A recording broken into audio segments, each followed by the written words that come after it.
Hello, everyone. We're excited to see you tonight or today or whatever time it is you're watching us. My name is Lucy Gray, and I'm one of the co-founders of Actionable Innovations Global. And this is the last session of the inaugural Education Expert Exchange. Yay, we made it through. And I just want to thank everyone for contributing to this effort. It takes a village to make it happen. It's about community. It's not about individual stars, I guess, in this kind of scenario. And I love how everybody has cheered each other on and supported each other throughout this process. And I hope that continues on through our LinkedIn group that we have and maybe another one of these. So I brought some friends along with me tonight to introduce to you and share some thoughts about women working in the world of education, the field of education. And I'm going to start and pass it over to my friend Julene Reed, Dr. Julene Reed. Julene, do you want to introduce yourself?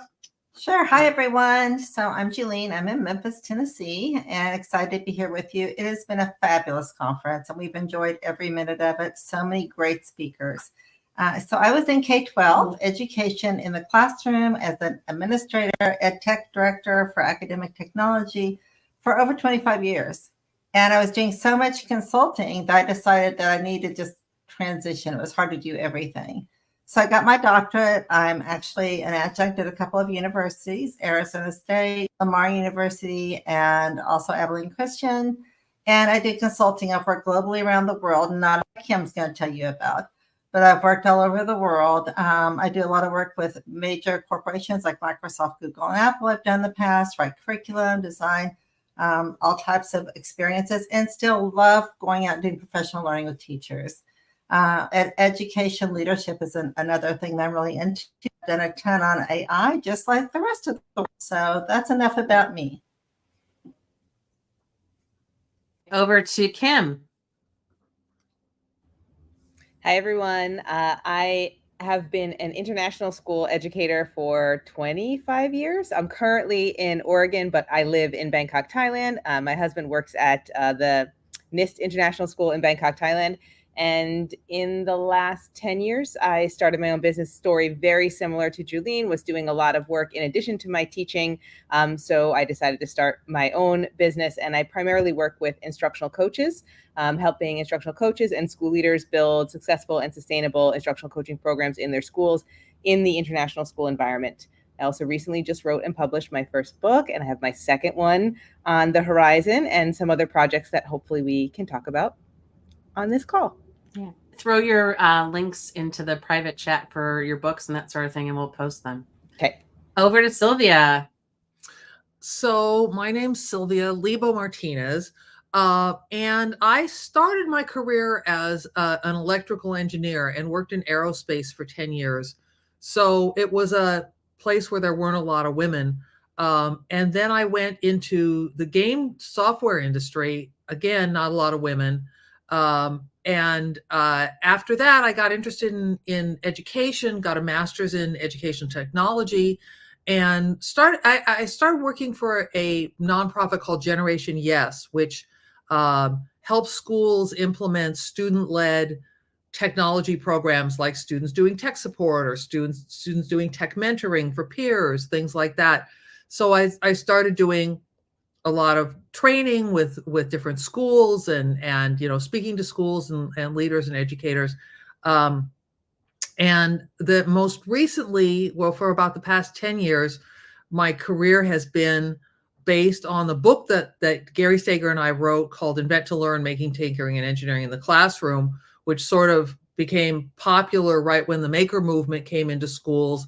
And a lot of people wanted professional development and follow-ons. And it also led to a publishing job where other teachers came to us and said, well, you published your own book. Can you help me publish my own book? And we ended up making a publishing company.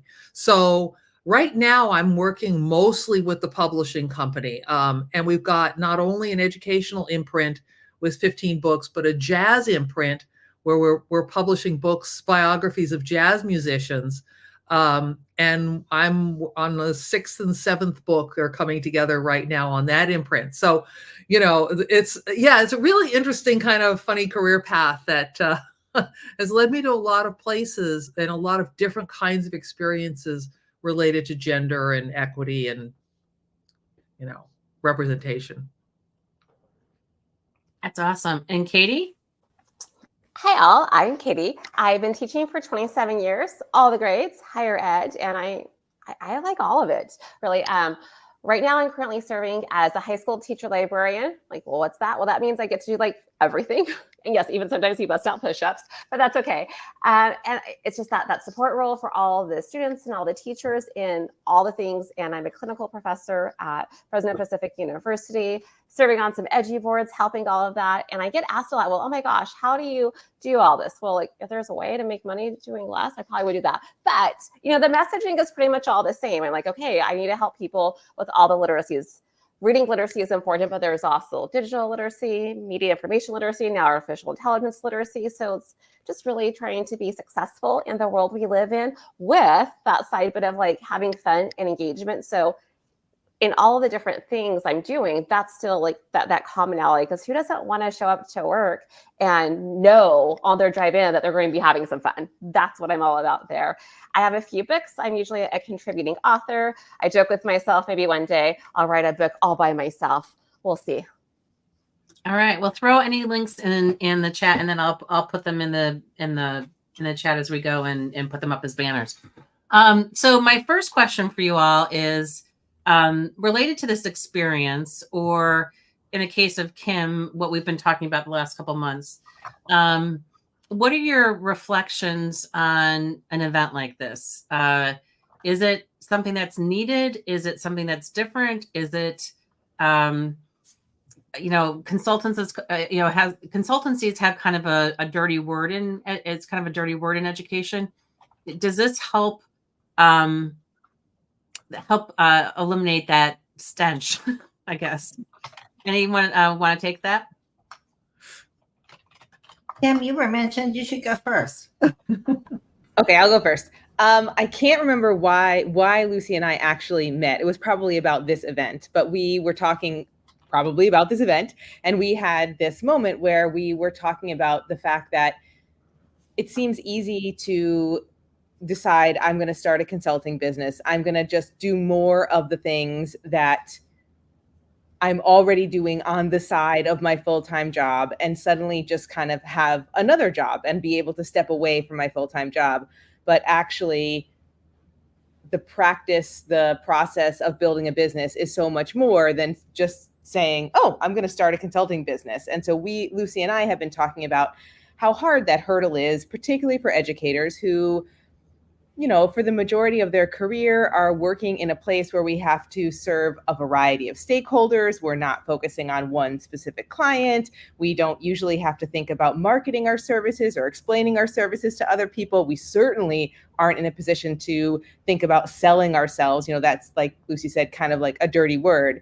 So understanding the transition of what it takes to actually build a successful business, which is what you need to do, even just as a consultant, whether or not you have a product you're selling, it's still a business, is really challenging for educators. So what we were talking about is the potential of extending this kind of experience, connecting with other educators who are curious about going into the consulting area, and building a mastermind group, a space where educators who are interested in consulting, interested in building a business, and they want to really learn about the business side of things, defining your niche, finding your people, learning how to sell, determining a sustainable business model, navigating the world of partnerships, managing multiple income streams, the realities of being a woman or any, non-traditional person leading a business, having the capacity to adapt through a variety of changes. I know all of us have been through changes during COVID, really being able to navigate all of that, reinventing your career, being prepared for financial uncertainty, and being able to transition through many different phases of your business. All of those things are things we have to get comfortable with when we're thinking about building a business. So that was a long-winded way of me saying, yes, I think a concept like this is really relevant. I think there are a lot of educators who want to go into work that is not traditional 7:30 to 4:30 p.m. work in schools, it's something different, but making that transition is not easy. And so this is a space where we can support each other in doing that and potentially continue to do so beyond the scope of this single event. Okay, well, we're done. Let's just leave it at that. Bye. What about the conference itself? I mean, the content. Anybody go to a session that you thought was like really amazing? I can add a little bit to this. I dropped into a few sessions. I didn't get to see as many as I wanted to, but every single one that I did get into was excellent.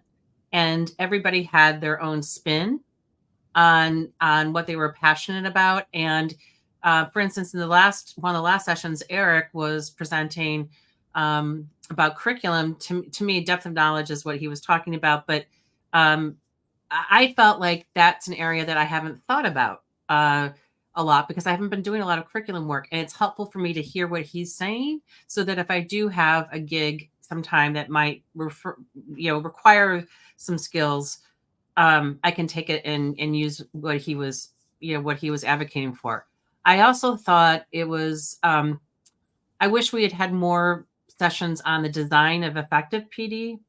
That's one whole, and Jennifer, who was in the last set of sessions too, she was talking about that as well and did a really nice job. So those are the ones that I saw more than the last sessions, but I'm trying to think who else. All the keynotes were great. And there was really practical steps for people who are interested, in publishing from Susie and Sylvia's perspectives. And, I guess I'm too tired to say anything. So I'll pass it over to someone else. Well, it's amazing you're upright at all, considering all the work you've done. You've been like chatting on the WhatsApp and answering people's emails, and so hats off to you, Lucy. It's kind of a trope that women who do it all, that if you want something done, ask a busy woman. I think that it's a blessing and a curse. I think women tend to step up to do a lot of work and then step back when it's time to get credit. And as consultants, you can't do that. You can't allow yourself to do that. And sometimes it's uncomfortable to step forward and say, I'm an expert. I can help you. I can do this. But that's something that can be learned. I think there were probably more women participating in this conference than men. I could be wrong. I haven't really done a tally. But I also think that there's, I think we tend to be, just in general, tend to be more collaborative and understand the value of connecting and collaborating with people and sharing what we know. I wonder if some people stay away from this kind of thing because they don't want to give away their trade secrets. And is that more of a male-dominated kind of behavior? I don't know. I feel like there's enough work out there for everyone that we can, and particularly because we all have our own specialties and niches in this, that we shouldn't have to worry about the competition factor. Katie, you've been trying to talk. She's been very polite. Yeah. Sorry, I'll work on that bit. But no, you should be polite, especially consulting.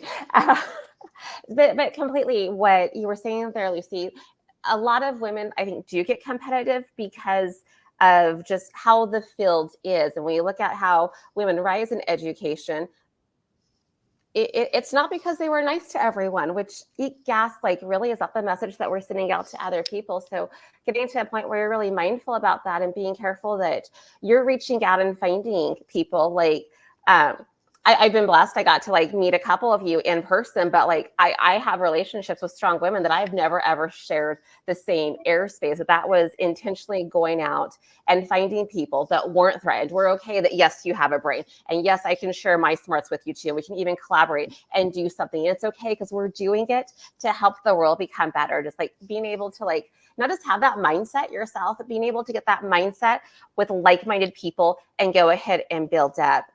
Sylvia mentioned like how women like tend to just like go and do things. The women that are already doing all the things do more, and we shouldn't. Like that saying, I don't know how you do it all, it's not really a compliment, right? Like, we're doing all that, we're giving up something else, even if that something else is counting the blades of grass in your front yard. Like, we need those moments.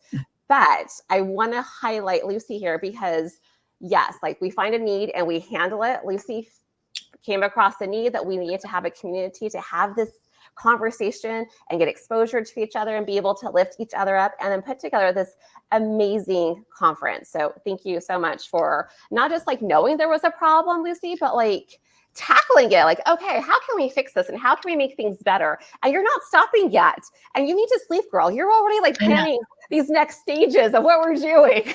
I was thinking about ISTE, which is the next thing for some of us.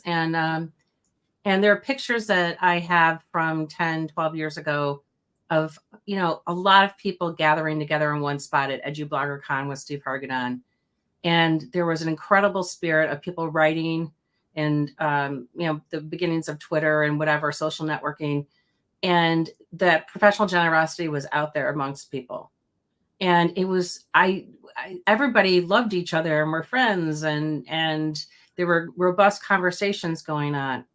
And something changed, and I don't know, and it was before the pandemic. It became more fractured. It became more like, look at me, more, and I think there's a balance between self-promotion, doing good work, and being authentic. And the authenticity piece, I think, is, for some, has gone away. And I don't want to judge particularly, because some people I have been judgy about, and the more I've gotten to know them, the more I realize their talents and how they go about doing things is great. So I just feels like the whole education technology, at least our niche, which is most of us are in educational technology. There are a lot of other sectors within education, and so it may not be the case in the curriculum group or whatever.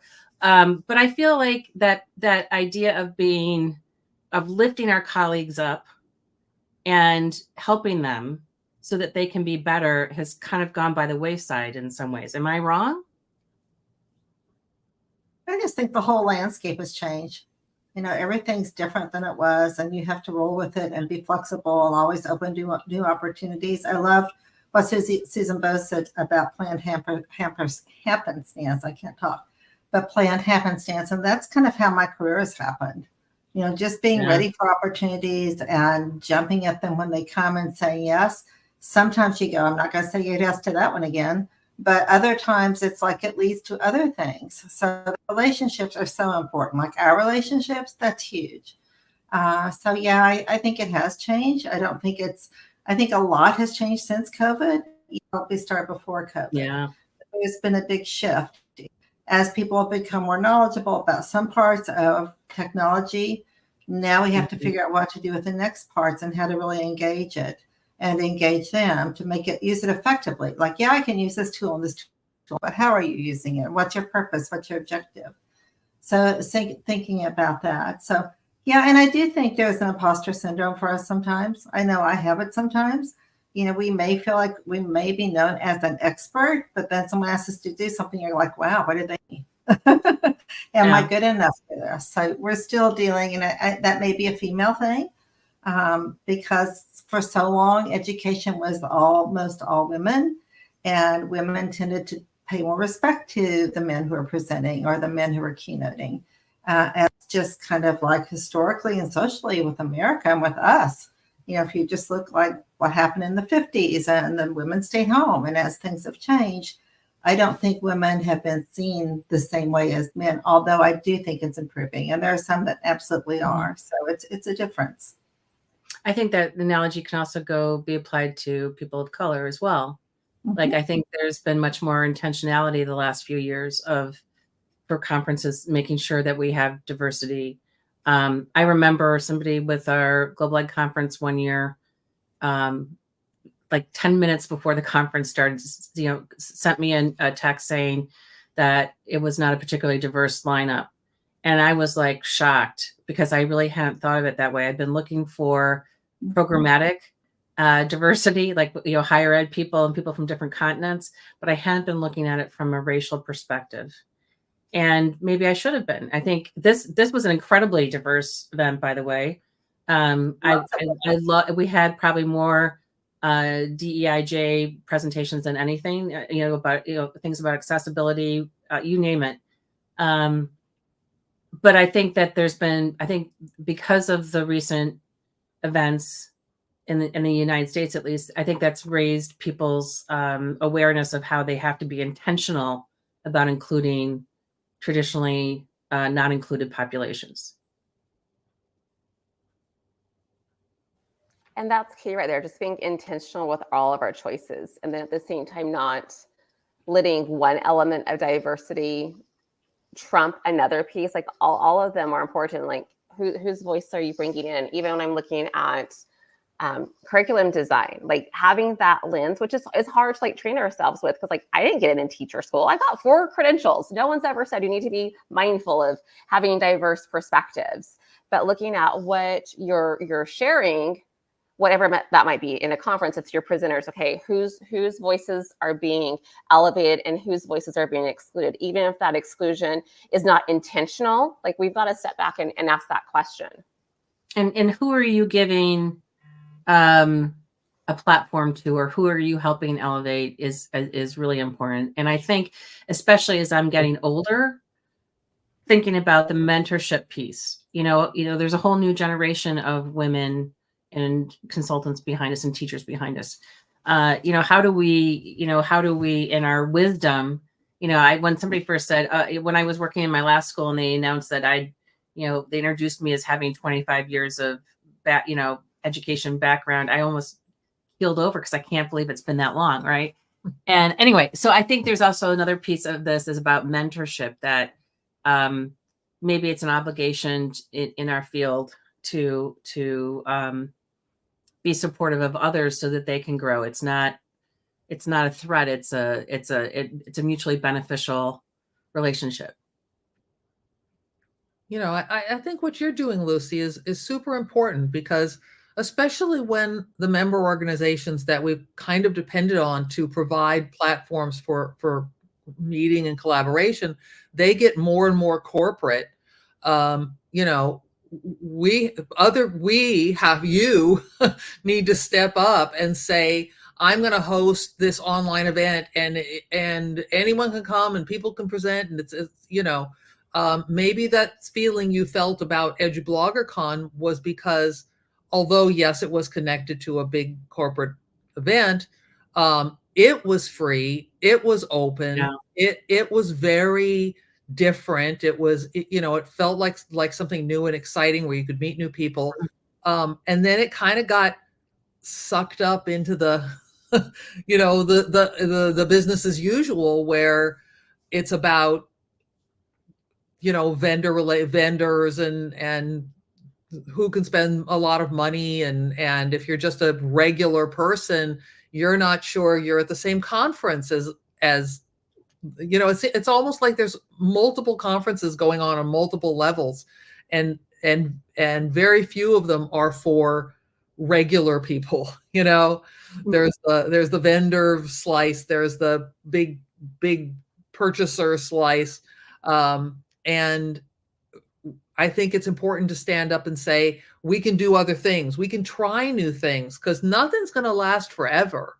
None of these conferences are going to be they may not. ISTE and ASCD have now joined. Are they going to be? Is it going to be around in 10 years? Is it going to serve our needs? And if it's not, then how do we make that happen?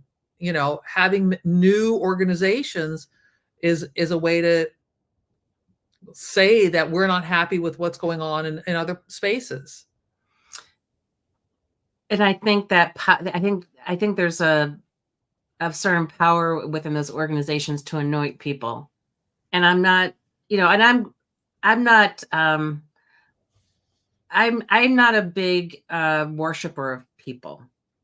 You are all my friends and, potential and sometimes colleagues, because that I know that you do good work and that you are passionate about what you do and that sort of thing.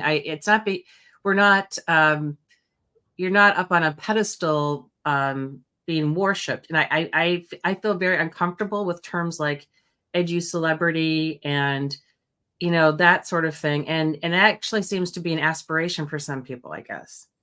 I just want to be helpful and useful to people and make an impact. And it's been challenging. One thing I did want to mention, at the opening session, I talked about how rough it's been for me the last couple of years, health wise, job wise, consulting wise. I had to kind of restart everything, and you know, I do have an ego, like, you know, to a certain degree. I'm not, you know, super ego, but I've got one. And after, you know, particularly after not getting 5 jobs after being a finalist for them, I thought, like, what do I have to offer? What is relevant? What do I have that's relevant to offer the education world? And it's been humbling, and but I feel like I'm getting my mojo back because I still remember the phone call when you were having a meltdown. I still remember. Yeah. And I feel like I'm getting my mojo back because I took a job part-time at my local library, and it has been a godsend.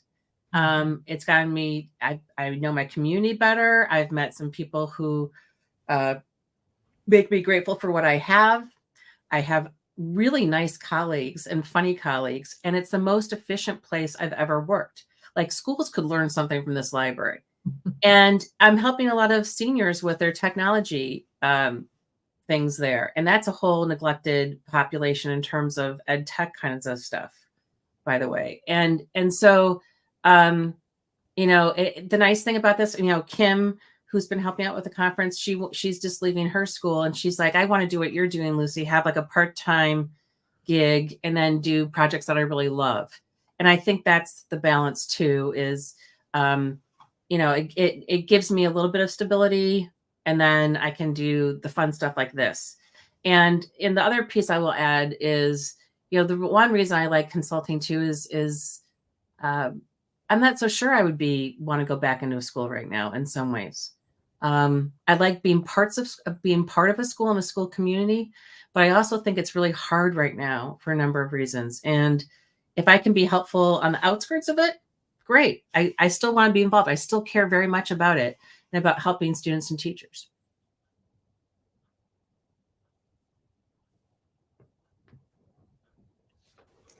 Schools have definitely changed, or students have definitely changed, as like we mentioned, even just like our world and how the evolution of teachers or where they're going to for what things. The freshman students aren't the same they were 10 years ago, even 3 years ago. So it is this big shift. But then at the same time, you know, when you've got someone that can go ahead and help you and do that, lock arms side by side, and hey, here's what we can do, and it will work for these students, that is so powerful. Like, I'm ready with my student sample product, and like, this is a cool thing to do before I'm ready to even like have that conversation. And no, I did this. It works with these students. It works with the students of today. We can go ahead and move on. I think that's real important. I've heard some people even say, well, if you didn't teach, you know, during COVID, I don't want to hear you. Yeah. And I was in a school when COVID hit. So I do feel like I have a little skin in the game. I was higher ed, but I was in a school. I do think that, you know, Katie, you're out of the 5 of us here, you are still in a school, so you have the best of both worlds. You can, and you're also an adjunct as well too. And I think adjuncting when you're consulting, it provides an experimental area where you can be still relevant in the classroom. Oh, it saved me. I run a credential program at the university, and it was already online. And then so when COVID happened, I was like, all right, we got to train these teachers. I went to admin and the district, like, this is what we need to do. Oh, no, it'll be okay. We'll be fine. Like, oh my gosh, who thinks that? Oh, our whole nation, I guess. But that was surreal, wasn't it? I'm adjunct. It keeps me relevant because I work with freshmen at Arizona State. So I'm the same thing like your seniors are seeing in many ways. It's like OMG sometimes. But then I'm also working with teachers out there who are experiencing things that are different. Some who have been in school for a long time. And I'm trying to bring them up to par and have them be more relevant in their work. So that does help. And your library situation has been fabulous. And Katie smiled when she heard the word library. What are some of your favorite consulting gigs that you've had? Let's talk about the variety, because I think that's kind of a fun thing. I'll go with one thing and then I'll pass it over to whomever. Somebody found me, I think, on social media from this fancy PR, not PR firm, but I guess it's a PR firm in New York and Paris. And this group had used to put on the World Economic Forum, and they needed teachers to come to an event in Bahrain. And they needed some teachers, to do that. So I suggested to people who were, outside the US, who might be good people to present and attend. And the organizers suggested that I come. They're like, do you want to come? And it was like 2 weeks before the event. And I'm like, you got to be kidding me. No. And the next year, same request came through. And this is right before Arab Spring. So it never continued after that. But the next year, they asked me again, and I was invited, and Julene came along, and we had a great time and learned a lot about the Middle East and their education systems and what needs to change there. So that was interesting. But I'm wondering what other kinds of gigs have you done that you've really loved or found fascinating? My absolute favorite are the ones that have coaching cycle built in. So I'm definitely not a fan of the one and done, like, no, not come and help and then go away. But like when you have that introductory, like, here's some cool things to do, let the teachers experience things as a learner and then prepare as a teacher, then you're going into like the classroom with them. And maybe at first you're doing the model lesson and then the teacher watches and you have that debrief moment and then you do the flip flop and watch the teacher and then come back and just do some more so that there's this comfort level. I mean, that's what you want with everything. Like the first time you bake a batch of cookies that's new to you, that's not the batch of cookies you're going to go take to like an event where all these people are going to eat it. You want to have this comfort level. So like, I just think that's so important, especially where like teachers can feel like they're in a silo and sometimes, and no shade here, but sometimes like your principal is a topic that, maybe wasn't even your subject matter or like bound to a classroom. Like I've had some really great PE teachers that became principals and could do that, but like them being able to like help a traditional classroom teacher, like when they didn't have that real experience themselves, it is different. So sorry, long story getting into like, yes, when you can go ahead and link arms with the teachers, that's what I love. And it's more practical and applicable for them. Yeah.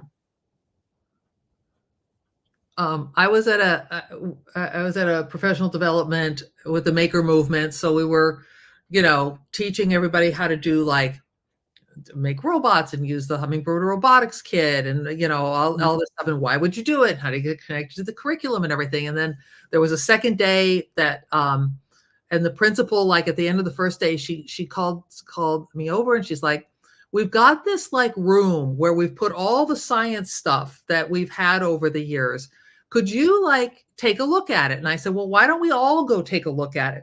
Yeah. And so the next morning they unlocked this room and I swear to God, it's like Raiders of the Lost Ark. There's like, it was like into the distance. There were like the floss kits and the gears and this and this, that. And they had so much stuff that they weren't using that somebody got a grant and they left and somebody did this and they left. And, and we had the best time. We threw out the roadmap of what we were going to do. And we were just brainstorming, like, what would you do with this kit? Throw away all the stuff inside and use the box. It was just like, yeah. And these teachers, bless their hearts, they were like holding Windows 3.1 diskettes and thinking, if I can get the software off of here, I think we can make it work. And it's like, it's okay. There's better stuff. But, just the unexpected sometimes really kicks things off.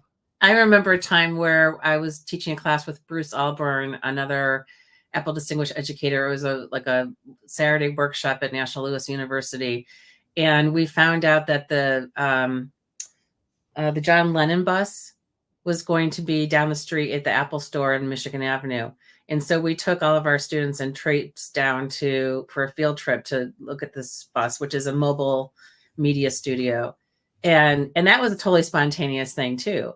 So yeah, I think spontaneity is a big key factor. And your spontaneity. Yeah. I don't know how you can, but yeah. Serendipity happens. Kim, how about you?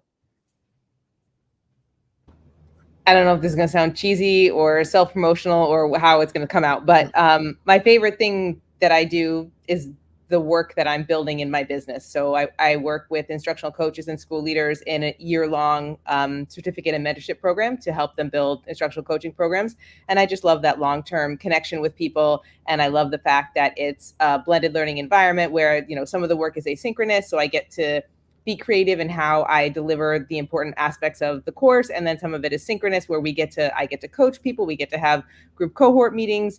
I get to see what is happening in international schools and some public and private schools around the world on an everyday basis. Mm-hmm. And I just really am passionate about the work that instructional coaches can do to create a sense of belonging in their school communities. And that I get to do that as the focus of my day is amazing. And you're building relationships. It's all about relationships. It's all about relationships. Not that one and done thing. Yeah, I'm not a fan of the one and done. I also want to thank Kim for being a live example of what we mentioned earlier as a problem.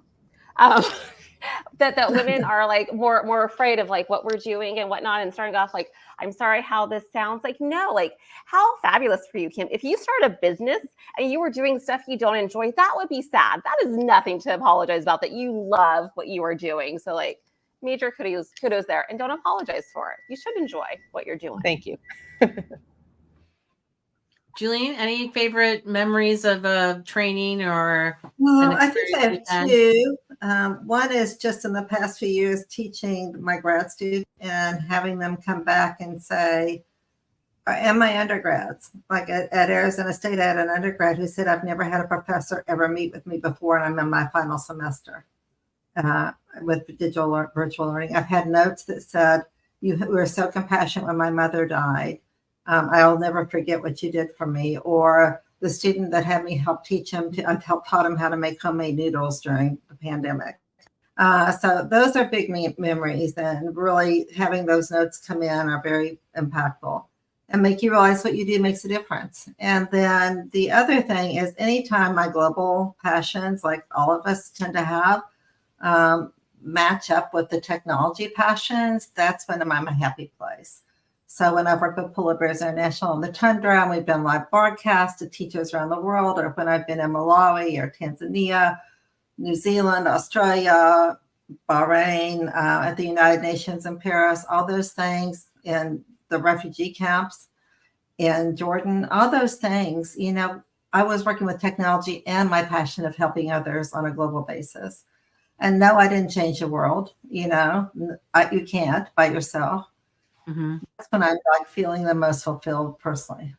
Yeah.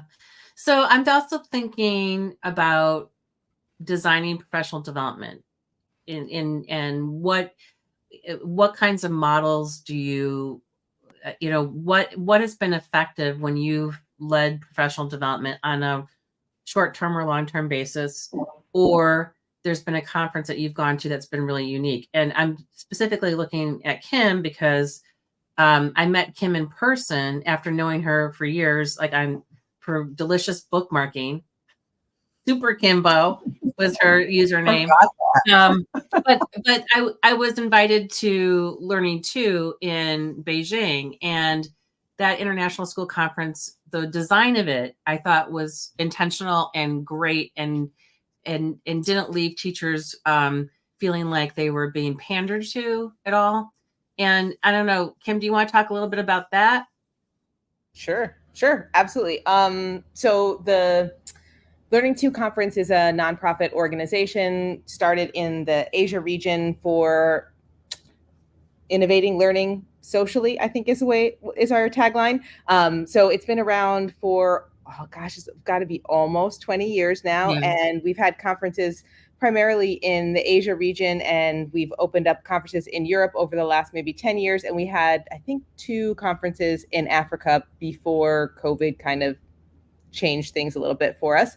And I think what's been innovative in the conference, certainly that you experienced, Lucy, was the intention is almost to think about it like a series of workshops. So you come in and you're spending multiple days with the same group of people, digging deeply into the topic that you select with that workshop leader, as opposed to, I think, a lot of conferences we go to, it's, 5 or 6 one-hour sessions in a day. And it's really hard to walk away with anything really meaningful from seeing 5 or 6 different presenters over the course of a day. Whereas if you can spend a big chunk of the time in the morning with the same workshop leaders, and then have a little taste of talking to different people in the afternoon, and then see that same workshop leader the following day and dig deeper into that topic, you build a connection within your group of people who are in that cohort with you. You have time to go deeper into the topic and actually walk away with something you can bring to your school in its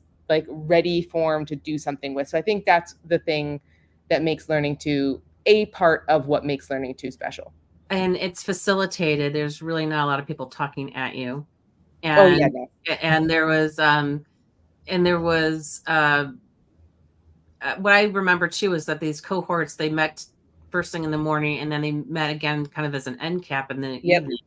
Yep. So there was like debriefing, like, so all the secondary science teachers were together, or all the world language teachers were together.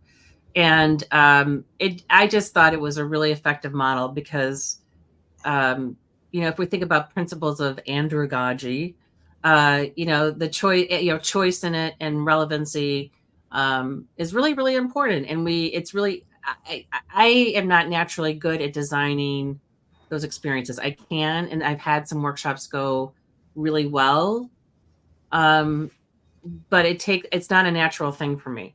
Oh, which also reminds me of something else. And maybe this will take us off on a different tangent. One of the things I've observed about some of the presenters, I'm thinking Don Buckley, who's a design thinker, and I'm thinking about Nicole Tucker Smith, who is a UDL DEI expert.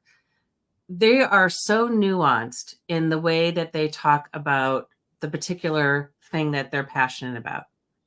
And you can't train somebody to be that way. It is years of experience. It's years of practicing. It's years of contemplating and reflecting on what you do. And it just occurred to me after listening to both of them, and I've known Don for, eons. But like his design thinking is because he's listened to people, he's read books, he thinks about art, he thinks about other things that come into it, and he practices it all the time, whether it's he's taking a class at the D school or he's working with his grad students at Teachers College. And so I think that's something also to think about in the career of the trajectory of our consultancies is like, how do we hone our craft so we have that wisdom that we can bring to the table, that it makes us valuable to have as an advocate for your school. I think that's something that has been a big takeaway for me this conference. And when I was working for Generation Yes, and Lucy, you probably remember Dennis Harper. Yes. A huge advocate for student-led everything in schools. Yes. And when I first started working with him, he would say, we're going to do this professional development, and we're going to talk them into letting the kids participate. And I would be like, it's going to be like, they're distracting and it's hard. And I swear to God, the times when we had students in the professional development sessions were the best by far. And everything went better afterwards too.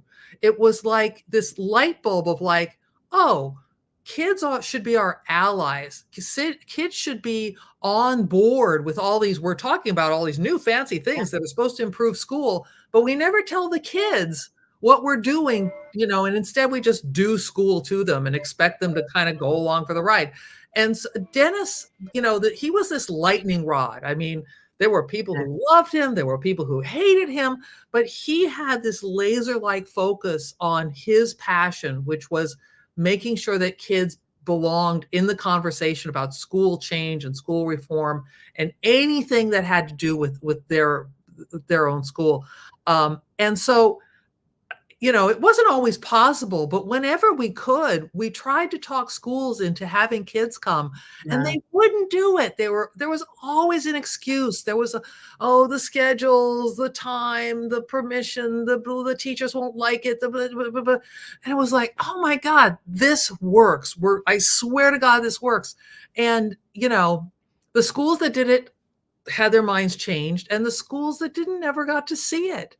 And, you know, so I think what you're saying about like watching masters, you know, and being open to what they can offer and being open to new ideas, I think is something that, you know, we need to constantly try and aspire to and convince other people of.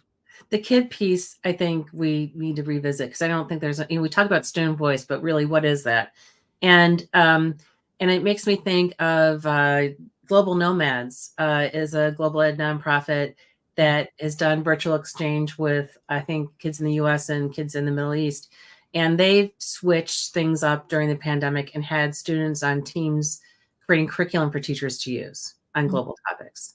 And so, like, I love that idea. So, like, how can that might be another tactic that people want to think about, is like that, you know, bringing kids in authentically to whatever you're doing. Look, we used to submit, you know, for conferences, we learned not to put student voice, student led. We learned not to put those. We kind of tiptoed around the edge, and it's like, surprise, we're talking about students.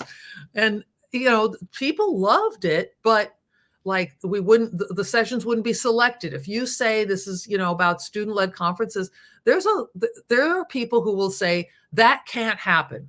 That's not true. It's such a weird flex, you know, that somehow school is all about students, but they shouldn't be participate in anything that we're, you know, us, the big professionals, are doing. Interesting. Yeah.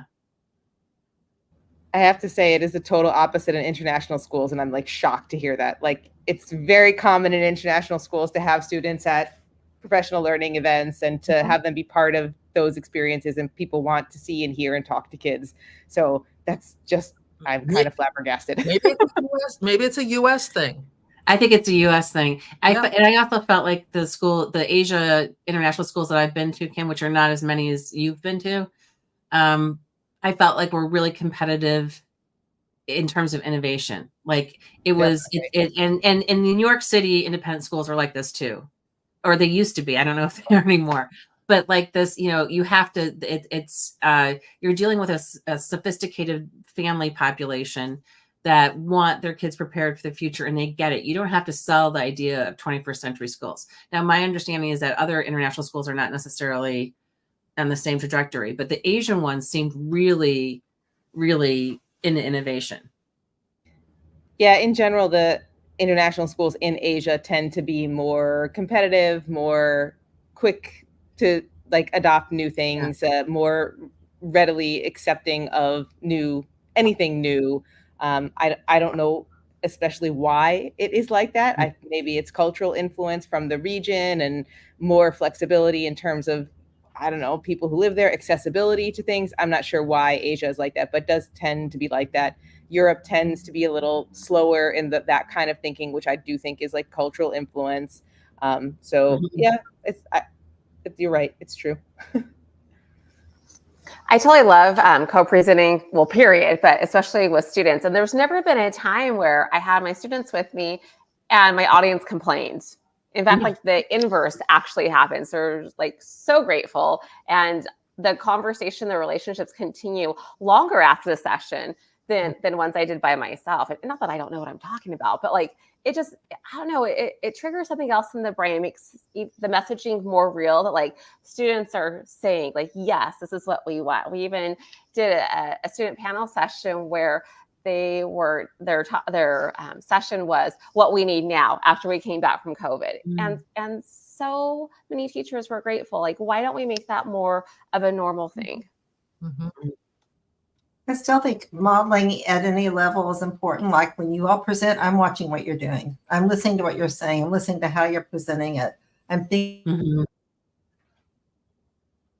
thinking about how I can improve what I do. I'm watching how you engage people. And if you look at the 5 effective practices for professional learning, that's one of the really powerful ones. And I don't think I ever finish something and think that was really awesome. I think, how can I make it better next time? Something needs to be improved or changed. So I think that's important. I think a lot of people don't know, like the sit and get type of model you talked about, or, show and go, Katie. Don't know how to really engage the audience in authentic ways where they feel like they can turn around and use something the next day. It's not all pedagogical, but they're hands-on during it's active learning, they're hands-on, and then ongoing is so important. Like you said, Kim, you said this as well, working with those same communities over and over and over, that makes a huge difference. So there's a lot of different pieces that people, when they're first starting out, don't know those. I teach it, and of course I teach it at our university, is effective professional learning. And when you're first starting out, you just don't know these things. And you need someone to help guide you and mentor you and model for you how to do it well. And I think that's really critical, even to how to be a good speaker. And that's practice, and not that I'm a perfect speaker, but I used to get scared to death talking to people. Yeah. So just having that practice and getting people to feel comfortable with it, and developing that relationship and rapport with whomever you're working with, whether it's teachers, students, leadership. Start off with something that you can relate to. Like I saw last night in Chicago that this happened, Lucy, or something. If you're in Chicago presenting, but building those relationships are important. Yeah, absolutely. So here's another question for you as we wrap. We're getting towards the end here. Sylvia and I have talked about for years, we've always said, oh, we should do a boot camp before ISTE and, for professional development for women, or, whatever. And so this is kind of maybe the start of something along those lines, and it's virtual so that anyone can participate, which I think really eliminates a lot of barriers. But it's not quite the same as face-to-face, but, hey, it will do. My question for you is a little on the negative side. What has been your experience as a female, as a consultant? And have you had any experiences that have alarmed you? You've made you roll your eyes? What do you think the biggest challenges are for women? Quit laughing, Sylvia. Quit laughing. In educational consulting? I think it's just having the same respect that you're caught someone who has the same knowledge as you, and maybe even less, gets, because of gender or because of race or whatever. And I think that respect goes into how much you get paid and how much people negotiate your pay with you as well. How quickly they are to negotiate with a woman versus accepting the price that a man sets. Yeah, there's still too many organizations that will pay a white male more than any other person speaking. Yeah. And I also wonder about the fees that some are charging in general. Like, I want to make a living at this. And I bring a lot of time and experience, and I put whatever into my projects, but I also don't want to, I don't want to be selfish and charge. Maybe I'm wrong here. Maybe I should ask for more money in general, but I feel uncomfortable asking for an exorbitant amount of money, particularly if not that I'm being sought after for edutainment. But I'm just kind of in awe that people are able to charge what they seem to be able to charge for one and dones that aren't necessarily going to have a lasting impact. I would rather be paid less and go into a school more often. I love the long-term engagements. I love doing, technology audits. Julene and I do work for educational collaborators. And whenever I've worked on a team that has evaluated a school for their technology. And Kim. Kim's part of EC too? I did some work for them a long time ago, but that's okay. Yeah. So I love doing that kind of teamwork evaluation, giving people advice and resources so they can move forward, kind of thing.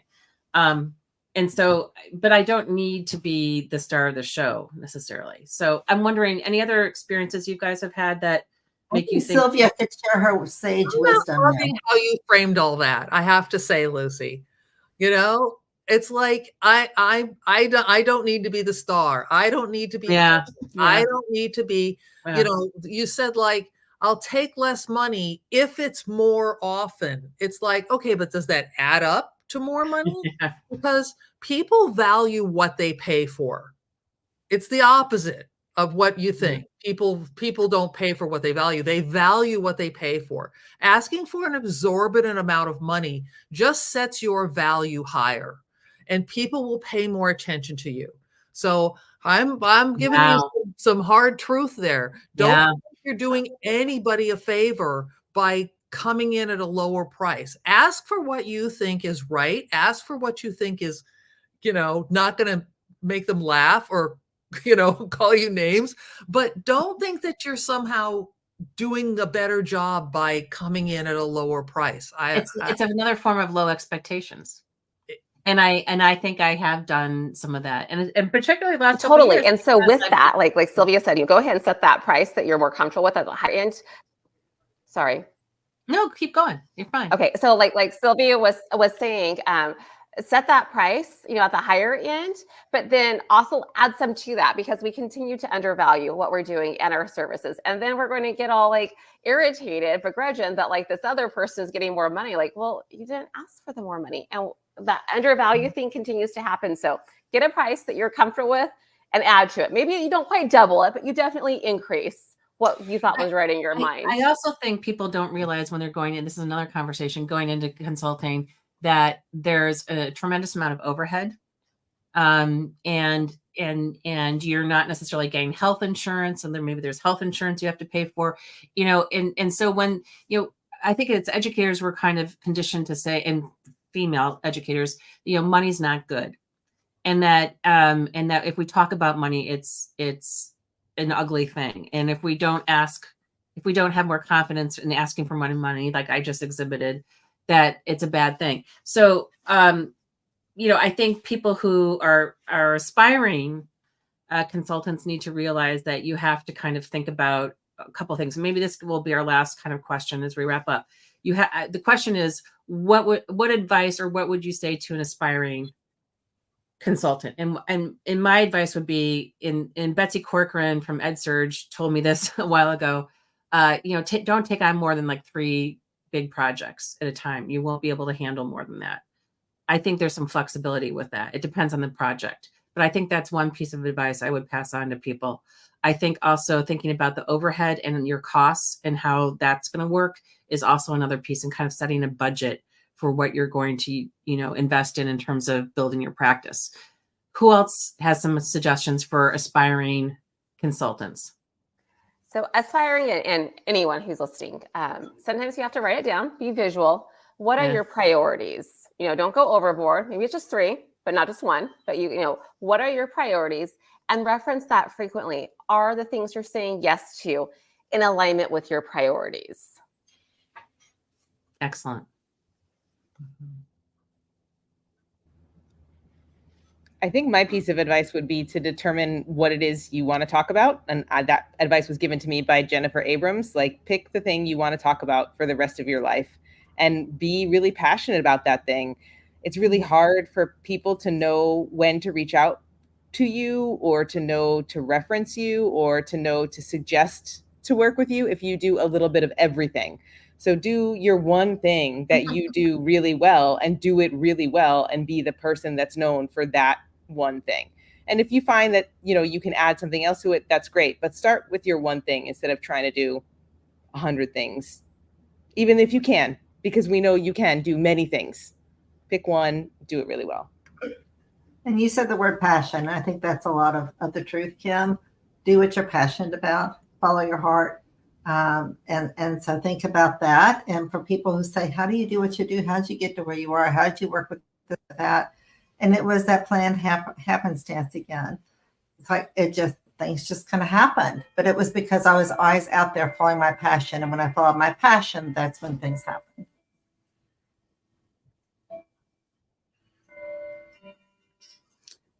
Sylvia? Well, I think I already gave my advice to to Lucy, and it just generalized to everyone. Ask for what you're worth. Don't back down. Don't take a job that it's not what you believe. And, you know, it's the long haul. You gotta be in it for the long haul, and write a book.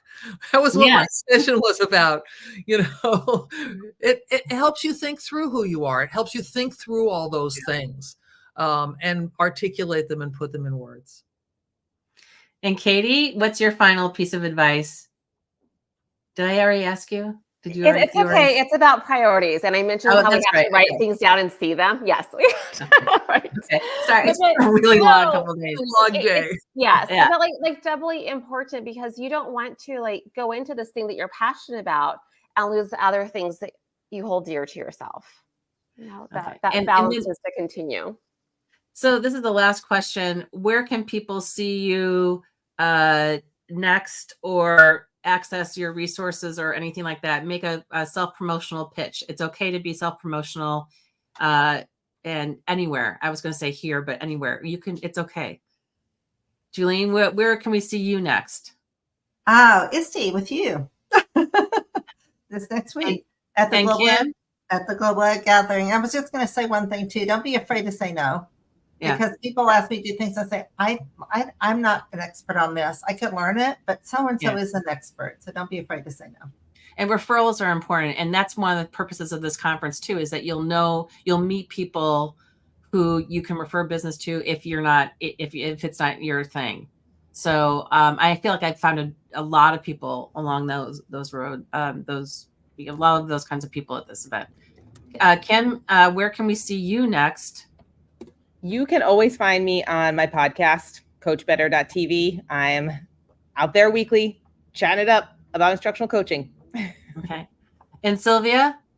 We are gearing up for our annual Summer Institute, constructingmodern.knowledge.com. Constructing Modern Knowledge at constructingmodern.knowledge.com. I'm reading and that's going to be 4 days of deep dives into what project-based learning looks like. And we have a ton of fun. And that's kind of all I'm consumed with right now. But long term, it's our publishing company. But if you go to constructingmodern.knowledge.com, sign up for the newsletter, you'll get a constant, not too constant. We're not that you're not a barrage. It's just of what's going on and what both Gary Steger and I are doing these days. Okay. And Katie, where will we see you next? So I'm going to answer this question with a little bit of your previous question. So I'm really disappointed I won't see some of you at ISTE, and I've been asked to speak at ISTE for 5 different entities of these new things that are coming up, but I already made a commitment for a friend because my priorities at American Library Association and the events conflict. And like, yes, I could do some bizarre travel and fly across the nation and then drive a bunch of hours somewhere back to back. Like, yeah, I can do it all. Like, really? Why are we going to do that to ourselves? So ISTE will be next year, maybe. This year, it's American Library Association. Excellent. And I have some colleagues from the library that are going to be there, so I'll send them your way. So everyone, thank you for being here tonight. I know we're going over a little bit. We want to do this conference again. I'm hoping maybe in the fall, and more people will join in and be part of this community. We have a LinkedIn group. You can search for it. It's the expert or the Education Expert Exchange group. And feel free to share anything there that would be helpful to the common good. Thanks again, ladies, for a lovely conversation. Oh, sorry. And we'll see you soon. Next time. I'll tell you my idea later. Okay. Okay.